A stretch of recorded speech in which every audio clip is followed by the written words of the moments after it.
Hello and welcome to the Prelims Practice video for the current affairs of January month. And some of the topics that we are going to discuss here have been covered in the Focus magazine of February. Now, the topics that we are going to discuss here include the OPEC Plus deal, the Shanghai Cooperation Organization, the International North-South Transport Corridor, and also important issues in the economy section like the off-budget financing and also the Phillips curve. Now, you might be knowing that the questions that we are going to discuss here are based on the previous year questions, and hence they are indicative in nature. So for more practice, you can always subscribe to a standard prelims test series, and for that you can subscribe to the current affairs of the Raus IAS test series. And you might be knowing that the current affairs tests of the Raus IAS prelims test series have been made free for everybody to access, and they are available on the eLearn platform. So do go and attempt the test from the current affairs section on the eLearn platform. Now let us start the discussion in this video. Now this first question is related to OPEC countries, or the Organization of Petroleum Exporting Countries. So in this regard, let us look at the previous year questions related to important international organizations or international grouping of countries. So this question was asked in the year 2016 and it was related to Gulf Cooperation Council. And again, this question, which is related to the Indian Ocean Rim Association for Regional Cooperation, was asked in the year 2015. So in this question reads, which of the following is not a member of the Gulf Cooperation Council? Now, if you read about the membership of the Gulf Cooperation Council, you will find that Iran is not a member of the Gulf Cooperation Council, and hence A is the correct answer here. And regarding the second question, which reads, with reference to the Indian Ocean Rim Association for Regional Cooperation, consider the following statements. The first is that it was established very recently in response to incidents of piracy and accidents of oil spills is an incorrect statement, and this is because it was established in the year 1995 and it aimed at balanced regional development of the member countries. And second is that it is an alliance meant for maritime security only is also incorrect because it has a broader scope, or the objectives and aims of this organizations are more than that of security, and they also involve the economic development as well. So that is why the correct answer here was D, that is neither the statements 1 nor the statement 2 are correct here. So after this, let us look at this question, which reads, which of the following countries is or are the part of OPEC? Now you might be knowing that the OPEC countries have been in news continuously in the context of the fluctuation in the oil prices. And in this regard, the OPEC Plus deal was continuously in news. And in that deal, the OPEC countries and the non-OPEC countries had come together to decide upon the decreasing of crude oil production so that it leads to decreased supply of the crude oil, and which will ultimately lead to increase in the prices of crude oil across the globe. However, this deal could not be materialized because Russia withdrew from this OPEC Plus deal. So in this regard, this reads, which of the following countries is or are the part of OPEC? And the countries that are given here are Iran, Saudi Arabia, Russia and Qatar. Now, if you have read about the OPEC Plus deal, you will find that Russia is not a member of OPEC. However, it was part of the OPEC Plus deal. And in this regard, Russia had withdrawn from the OPEC Plus deal, and hence Russia is not a member of the OPEC countries. So by this, you can eliminate the options B and D. Further, if you read about the OPEC countries, you will find that Qatar had very recently withdrawn from the OPEC deal, and hence Qatar is also not a part of the OPEC countries. So by this, you can again eliminate the option C. So the correct answer that comes out is A, that is 1 and 2 only, that is Iran and Saudi Arabia are the members of OPEC countries. Further, you should also be knowing the other member countries of the OPEC grouping. Now here it is interesting to note that Iran and Saudi Arabia are always at loggerheads in the Middle Eastern region. However, both these countries are part of the OPEC grouping, and that is what makes this organization unique.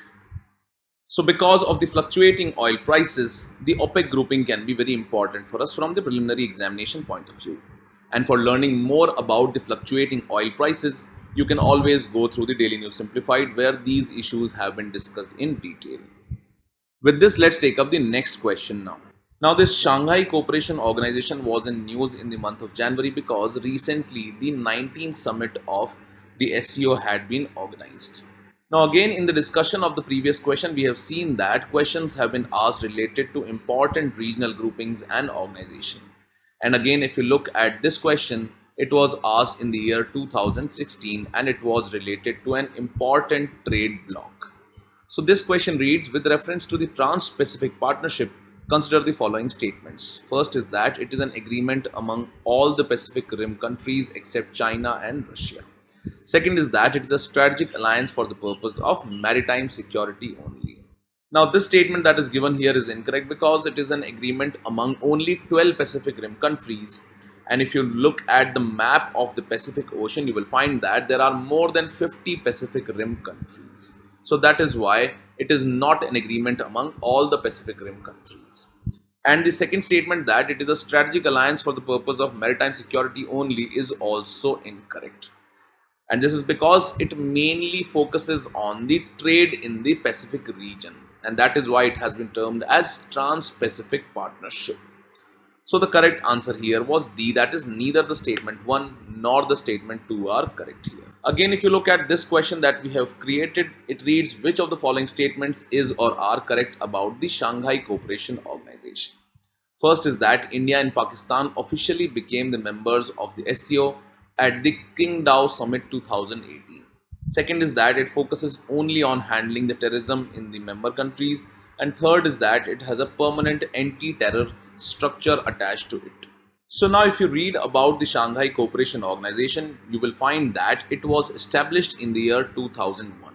And this Shanghai Cooperation Organization has been termed as an economic and security bloc in the Eurasian region. And most of the countries which are member of this Shanghai Cooperation Organization are Central Asian countries. And the founding members of this organization include China, Russia, Kazakhstan, Kyrgyzstan, etc. However, India and Pakistan have officially joined the Shanghai Cooperation Organization very recently. So in this regard, this first statement that is given here is incorrect because India and Pakistan officially became the members of SCO in the year 2017 at the summit which was held in Astana. And again, if you look at the second statement, it focuses only on handling the terrorism in the member countries is also incorrect because it has larger scope as compared to the security only. And hence it focuses also on the economic relationships, etc. And the third statement that it has a permanent anti-terror structure attached to it is a correct statement. Now this Shanghai Cooperation Organization has two permanent bodies. First is its secretariat and second is the Regional Anti-Terror Structure, which is known as RATS. And hence this RAT is a permanent anti-terror structure attached to the Shanghai Cooperation Organization. And hence the correct answer is C, that is 3 only. Now the SCO is important for India for promoting regional security. Again, these countries are very important for connectivity in the Eurasian region for India. And that is why it is very important for India because it has now become a member of the SCO. Further, China, which is promoting the Belt Road Initiative, is also a member of the Shanghai Cooperation Organization. And hence this SCO can act as a platform for India-China cooperation on various issues. And further, India can raise questions regarding the various steps that are being taken by China. Further, Pakistan is also a member of the SCO and hence India can hold Pakistan accountable at this platform for its terrorist activities. So in this regard, you should go through the Focus magazine of February month and read more about the Shanghai Cooperation Organization. With this, let's take up the next question now. Now this third question is related to the international North-South corridor. And it was in news because India and Russia had held the first ever Ganga-Volga summit. And this was known as the Ganga-Volga Civilizational Summit. And we note that Ganga is one of the important civilizational rivers of India. And in Russia's case, Volga is also an important civilizational river. And that is why this summit was named after the two important rivers named as Ganga and Volga. So in this regard, one important initiative of which India and Russia are part is the International North-South Corridor. And this International North-South Corridor is an important strategic initiative for promoting connectivity in the region. So in this regard, if you look at this previous year question, it was asked in the year 2017. And this question read, what is the importance of developing the Chabahar port by India? So this was also one of the important questions that was asked in the preliminary examination related to initiatives to improve the connectivity in the region. So the correct answer in this case was that India will not depend on Pakistan for the access to Afghanistan and Central Asia. And if you look at the location of Chabahar port in the map, you will easily understand this aspect that India will not have to depend upon Pakistan for access to Afghanistan and Central Asian regions. So this question reads, the international north-south corridor is expected to provide connectivity among which of the following? And the options that are given here are Red Sea, the Persian Gulf, Caspian Sea and the Black Sea. So now if you look at this map of this north-south transport corridor, you will find that previously India was connected to Russia by this standard route which passed through the Arabian Sea, and then it passed through the Red Sea, and then it was connected through the Mediterranean Sea via the North Sea and the Baltic Sea. However, by developing this international north-south corridor, India aims to reduce the distance between India and Russia and also improve its connectivity to the Central Asian countries like the Kazakhstan, etc. So in this regard, this international north-south corridor passes through the Persian Gulf and then it connects the Caspian Sea, and from there onwards it connects the Russia. So that is why it will connect the Persian Gulf and the Caspian Sea, and this north-south corridor will not connect the Red Sea and the Black Sea, as is clearly visible from this map given here. So the correct answer here is B, that is, it will connect the Persian Gulf and the Caspian Sea, that is 2 and 3 only. So such important initiatives of India which improve the connectivity are important for us from the preliminary examination point of view, as we have already seen that a question was asked in the year 2017 related to the Chabahar port. So accordingly, this international north-south corridor should also be learned from the map perspective. With this, let's take up the next question now. Now, this fourth question is related to another important initiative that was in news, that is known as the Blue Dot Network. However, before solving this question, let us look at similar previous year questions. So these two questions were asked in the year 2017. And this first question reads, the term digital single market strategy seen in the news refers to. Now, this digital single market strategy is an initiative of the European Union, and it aims at achieving economic growth by using the digital mediums. And this was in news because of the expected consequences of Britain exiting the European Union, or the Brexit. So the correct answer here was C, that is EU. And the second question that was asked in 2017 was related to Global Infrastructure Facility. So this Global Infrastructure Facility is a World Bank collaboration that facilitates the preparation and structuring of complex infrastructure public-private partnerships to enable the mobilization of private sector and institutional investor capital. So this is an important initiative of the World Bank, and hence a question was asked in the year 2017. So now this question reads, which of the following statements is correct about the Blue Dot Network sometimes seen in the news? First is that it is a collaboration of the Pacific countries to protect the marine life in the Pacific Ocean. Second is that it is an initiative of BIMSTEC for the port-led development in the member countries. Third is that it is a ratings mechanism which is seen as a counterbalance to China's Belt Road Initiative. And last option is that it is an initiative to protect the coral reefs of the Pacific Ocean. Now, this Blue Dot Network was unveiled by United States of America, Japan and Australia.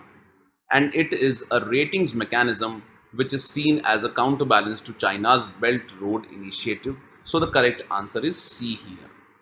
Now, by these ratings mechanism, the Blue Dot Network will rate the important infrastructure projects, and hence this will provide standardization and transparency in the development of infrastructure projects.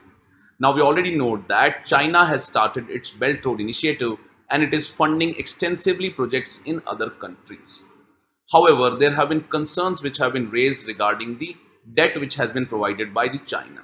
So in this regard, this Blue Dot Network will not provide any funding but will only focus on standardizing the infrastructure projects, and hence aims at transparency in the development of such infrastructure projects. Further, regarding the Belt Road Initiative, the RCEP or other important trade initiatives, India is not a member of any of these, and accordingly, India is also not a member of the Blue Dot Network because of the various concerns related to the economy that have been raised by India at these forums. So important initiatives which are sometimes seen in the news are important for us from the preliminary examination point of view, and hence they should be kept in mind. And further, regarding the Blue Dot Network, you should read from the Focus magazine of February month. With this, let's take up the next question now. Now, the fifth question is related to the Competition Commission of India. And this CCI was in news because it had ordered an investigation into the Amazon and Flipkart for violating the competition law by introducing preferred sales. So, in this regard, this question is related to important aspects of the Competition Commission of India. However, before this previous year question has been asked, which was also related to another important body which is known as the Quality Council of India, and this question was asked in the year 2017. So this question reads, with reference to the Quality Council of India, consider the following statements. First is that the Quality Council of India was set up jointly by the Government of India and the Indian industry. Second is that the chairman of Quality Council of India is appointed by the Prime Minister on the recommendations of the industry to the government. And both these statements were correct regarding the Quality Council of India, and hence C is the correct answer here, that both 1 and 2 are correct. So this question reads, consider the following statements about the Competition Commission of India. First is that the appellate functions under the Competition Act are performed by the Competition Appellate Tribunal or the COMPAT. Second statement is that Green Channel, recently introduced by the Competition Commission of India, aims at relaxed competition regime for environment related mergers and acquisitions. And third statement is that the chairperson of the Competition Commission of India can be appointed by the central government from a panel of names recommended by a selection committee headed by Chief Justice of India. So these statements are regarding the important initiatives of the Competition Commission of India and also regarding the appointment of its chairperson. So in this regard, the first statement that is given here is incorrect because earlier the appellate functions under the Competition Act were performed by the COMPAT or the Competition Appellate Tribunal. However, presently these appellate functions are performed by the NCLAT or the National Company Law Appellate Tribunal, and that is why this first statement is incorrect. Further, the second statement related to the Green Channel recently introduced by the Competition Commission of India, you should note that it is an initiative of the CCI for fast tracking the approvals, and this will promote the ease of doing business in India, and it is not necessarily related to the environment related mergers and acquisition, and hence the second statement given here is also incorrect. So in this regard, we note that the options B, C and D can be easily eliminated, and the correct answer is C, that is 3 only, that is the chairperson of the CCI can be appointed by the central government from a panel of names which are recommended by a selection committee which is headed by the Chief Justice of India. So this statement is correct. So in this regard, this Green Channel initiative of the Competition Commission of India is important for us from the preliminary examination point of view. With this, let's take up the next question now. Now the sixth question is related to the Tulu language, and there has been a consistent demand for including Tulu language in the 8th schedule of the Indian Constitution. And you might be knowing that official languages have been included in the 8th schedule of the Indian Constitution. And in this regard, if you look at a previous year question, this question was asked in the year 2015. So the question read, which one of the following was given classical language status recently? So in that year, Odia was given the classical language status, and that is why a question was asked in the preliminary examination. So again, this question reads, consider the following statements about the status of languages in the Constitution of India. First is that the governor may direct that a language spoken by a substantial portion of a state shall also be officially recognized throughout the state. Second is that the legislature of a state may by law adopt any one or more of the languages in use in the state as the language to be used for all or any of the official purposes of the state. And third is that Tulu language is recognized as an official language in Karnataka.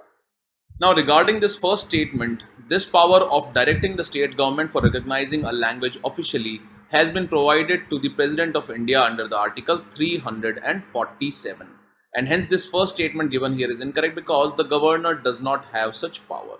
And this second statement has been provided under the Article 345 of the Indian Constitution, under which the legislature of a state may by law adopt any one or more of the languages in use in the states as official language, or it can allow a language to be used for the official purposes of the state. So the second statement is correct here. And this third statement given here is incorrect because the Tulu language has not been recognized as an official language in the state of Karnataka. Now this Tulu is a Dravidian language, and it is spoken mainly in the 2 districts of Karnataka and in the Kasargod district of Kerala. And there is a demand that this Tulu language be included in the 8th schedule of the Indian Constitution. However, the argument is that This Tulu language has not even been recognized officially in the state where it is spoken, and hence it is not recognized as an official language in the state of Karnataka. So the correct answer that comes out is B, that is 2. So these two articles, that is the article 347 and the 345 of the Indian Constitution, are important for us from the preliminary examination point of view. With this, let's take up the next question now. Now the next two questions, that is the 7th and the 8th questions, are based on important indices which have been in news.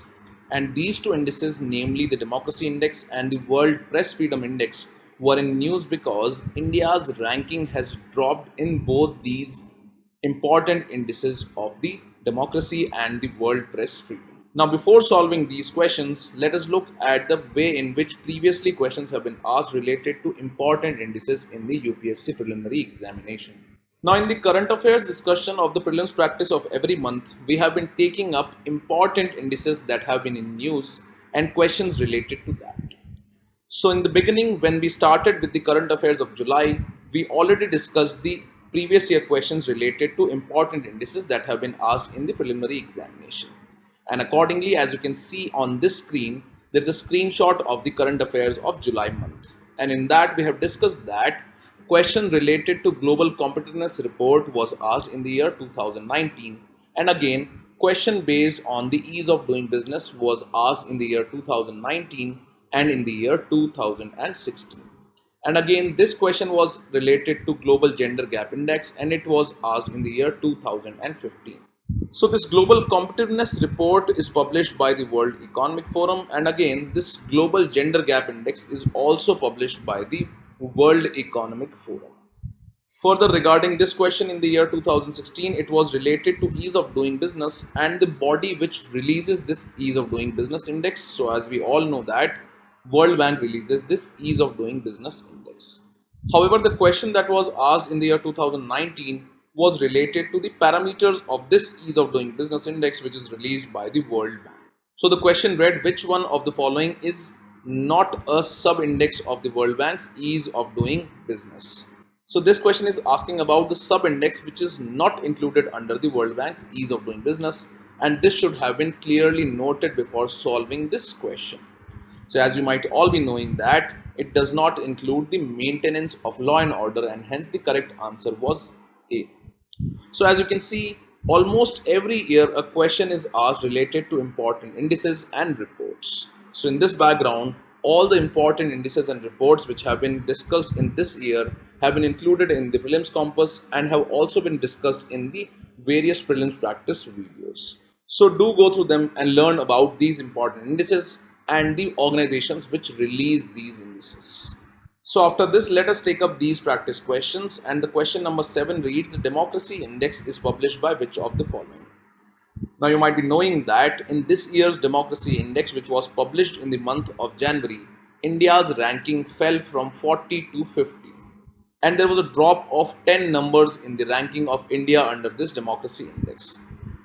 So this Democracy Index is not published by either the UN Development Programme, UNESCO or the World Economic Forum. However, it is published by the famous newspaper The Economist and its intelligence unit. So the correct answer here is B. Again, this 8th question reads, the World Press Freedom Index is published by which of the following? And in this World Press Freedoms Index, India's ranking has dropped by 2 places. Now this World Press Freedom Index is published by an NGO known as Reporters Sans Frontiers or Reporters Without Borders, and hence the correct answer is C. So again, it needs to be reiterated that you should go through the prelims compass in which important indices have been listed and the organizations which release these indices have been discussed. With this, let's take up the next question now. Now the next 2 questions are related to the current affairs from the economy section, and this question is related to the Phillips curve which was in news because of the fears of stagflation in the Indian economy. And we all know that Indian economy was staring at economic recession at the beginning of this year. And that is why it was feared that Indian economy is facing stagflation. Now stagflation simply refers to a situation where the economic growth is not increasing. Further, there is high inflation in the economy, and that is accompanied with high level of unemployment. So in this regard, this question reads, consider the following statements about the Phillips curve. First is that the Phillips curve traces the relationship between inflation and GDP growth. Second is that traditionally it is believed that as inflation in an economy rises, unemployment in an economy increases. And third is that structural and frictional unemployment in an economy are not much affected by the inflation levels. Now you might all be knowing that recently we have covered the economy prelims practice videos in 3 parts. So for getting a better understanding of the previous year questions and the important themes in the economy section for this year, you should go through all those prelims practice videos of the economy. Now regarding this Phillips curve, you should note that traditionally the nature of relationship between inflation and unemployment was explained through this Phillips curve. And according to this, there is an inverse relationship between inflation and unemployment, which means that as the rate of inflation increases, the rate of unemployment decreases. So this can be clearly seen from this graph that as the inflation is increasing, the unemployment level is on the decreasing side. Now this Phillips curve was formulated on an assumption that higher economic growth is accompanied by increase in the prices of goods and services, and this leads to higher inflation. Now as the economy grows, more employment opportunities are created, and this leads to decrease in the unemployment. And accordingly, the Phillips curve postulates that increase in inflation translates into lower level of unemployment in the economy. However, this correlation which has been forwarded by the Phillips curve has been proven wrong on number of occasions. And this Phillips curve has been proven wrong because as the rate of inflation increases, the unemployment within an economy may reduce only to a certain level. And beyond that level, the unemployment level may remain constant. And that is why this clear-cut correlation does not become true for all the situations. And this state when the inflation rises beyond a level and the unemployment level remains constant is referred to as natural rate of unemployment, and it is a combination of both the structural and frictional unemployment. So regarding this question, the first is that the Phillips curve traces the relationship between inflation and GDP growth rate is incorrect because it traces the relationship between inflation and the unemployment levels in an economy. Second statement is that traditionally it is believed that as inflation in an economy rises, unemployment in an economy increases. This is also incorrect because as we have seen in the Phillips curve, as the inflation increases, unemployment rate decreases. And the third statement that the structural and frictional unemployment in the economy are not much affected by the inflation levels is correct. So the correct answer that comes out is A, that is 3 ohm. With this, let's take up the next question now. Now this 10th question is related to another important issue that the government is facing regarding its budget, and this is known as the off-budget financing, and this was recently highlighted by the former finance secretary.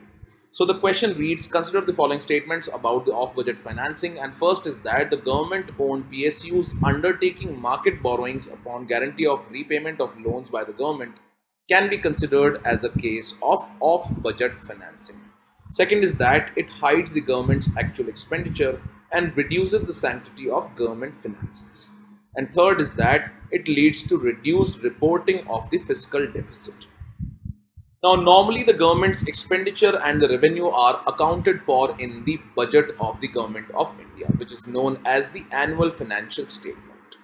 And all the expenditures and the revenue which has been raised by the government are put to public scrutiny under the debates in the parliament when the budget is presented. However, the government of late has been resorting to this new route which is known as off-budget financing in order to keep its fiscal deficit targets under control, which has been mandated under the FRBM Act. So in this case, an example of off-budget financing is that the government-owned PSUs which are undertaking market borrowings upon guarantee of repayment of the loans by the government, and these are considered as a case of off-budget financing. Now the issue is that as these PSUs are undertaking market borrowings, they are not included in the government's budget. However, as the government is giving guarantee on such loans, such guarantee can become a liability for the government in the future. And this shows that it hides the government's actual expenditure and reduces the sanctity of government finances because such kind of guarantees which are made by the government are not put to the parliamentary scrutiny when the budget is presented. And the third statement is also correct because it leads to reduced reporting of the fiscal deficit. And as we note that the government is resorting to such kind of steps to keep its fiscal deficit target under the control which has been mandated under the FRBM Act. So these were few important questions in the current affairs section in the January. So keep revising your current affairs from the Focus magazine and also from the Prelims Compass, which is a compilation of the core concepts and the current affairs. So with this we conclude this video. Keep watching more videos on the eLearn platform of Raus IAS.